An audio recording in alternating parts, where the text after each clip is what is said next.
Holes in cymbals. Why? Very shortly, because it gives a completely different sound to the cymbal. Very dry, very quick decaying, doesn't resonate for so long. The best way I've heard it described is that it gives you a sound in between the cymbal, like a traditional cymbal, and that of a China cymbal, which obviously is a very fast, trashy sound.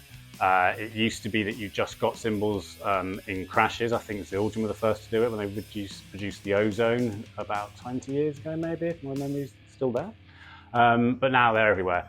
You get them crash cymbals, China cymbals, splash cymbals, hi-hats, and part of stacks as well.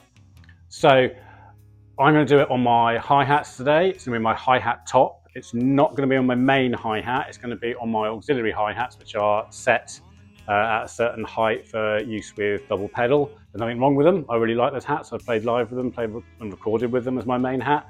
I just prefer my AX Explosions on that side. So also, you'll notice when you see pictures and videos of these cymbals that the holes and grooves in them tend to be symmetrical across the cymbal. The reason for this that the manufacturers have said is because it gives an even sound across the cymbal, because as you hit the cymbal, it's turning around on the stand and they want to make it sound exactly the same however it turns.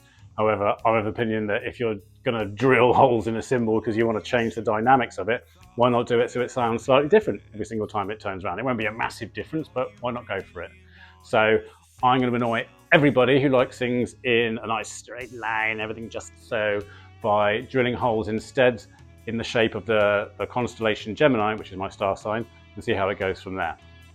To do this, you will need a drill with a hole saw of whatever size you choose. Obviously, the bigger the hole saw, the more metal you're taking away, so it's going to sound much drier, much flatter, decay quickly. Also, remember, the more bronze you take out of your cymbal, the quieter it's going to be, so there will be a volume change. I'm going for quite small holes because it's a 13-inch hi-hat, and the constellation is quite a few in there, so I don't want to take too much of it out. Make sure you use a good quality hole saw, because if you use a cheap one, it'll get blunt very, very quickly. So if you're going to use a cheap one, have 4 or 5 on hand. Also make sure you've got an aerosol of tool cutting fluid, which you can spray on the drill bit and the cymbal as you're cutting through to keep it cool and lubricated, because it will get very, very hot if you're using a cheap one.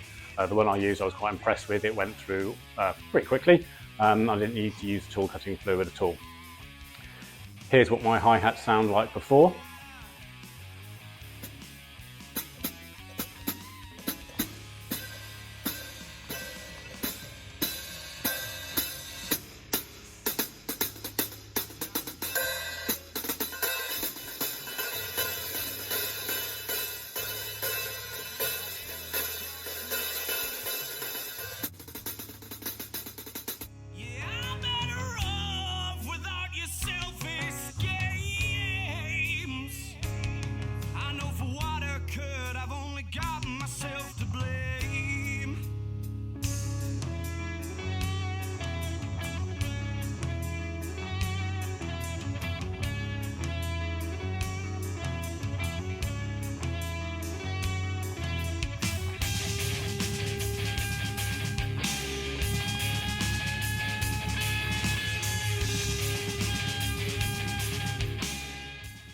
Here's what they sound like after the experiment.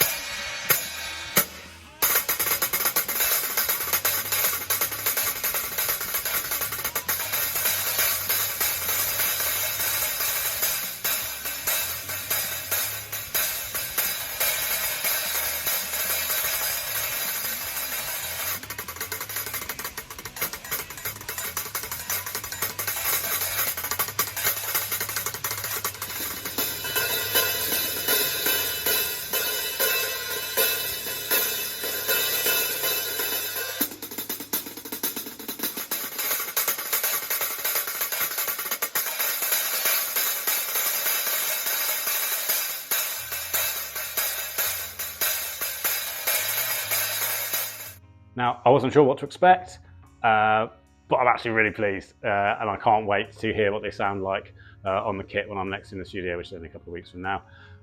So yeah, if you fancy it and you've got some cymbals kicking around, give it a go. I highly recommend it, and then you'll have something as well that's uniquely yours.